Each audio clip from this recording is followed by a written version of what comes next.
what if the way we've traditionally taught how to put images together, artistic composition, is based on some really fuzzy ideas? We're tackling a bold, maybe even radical approach proposed by someone who's spent decades wrestling with this exact problem. Stasenko argues that a primary flaw, the very attempt to build a system around the concept of harmony. He points out, and it makes sense when you think about that, harmony just can't be clearly or universally defined. It's vague, which makes it, well, totally unsuitable for a concrete, teachable theory. Stasenko proposes this completely different foundation: the conditions of comfort in composition.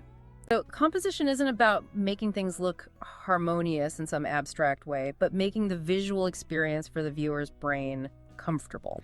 So it gives you a logical way to connect the abstract arrangement, the lines, the spots directly to how the viewer feels. It's about understanding the mechanics of how visual arrangement affects us emotionally. Simple, clear.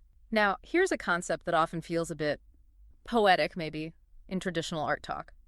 Movement in composition. My mind usually goes to, leading the viewer's eye with curves or lines through the scene, following the story, perhaps. How does Stasenko's system define this? The subconscious sequence of eye scanning. Not where you think your eye should go, but where it actually goes. Grounding it in psychology and eye-tracking science, Stasenko connects compositional movement directly to these scientifically observed eye-tracking patterns.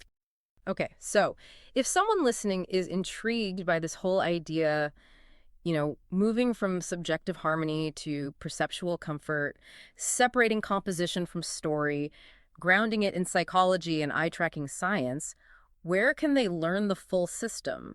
Okay, right. That's fantastic that Evgeny Stasenko's books are accessible now in English.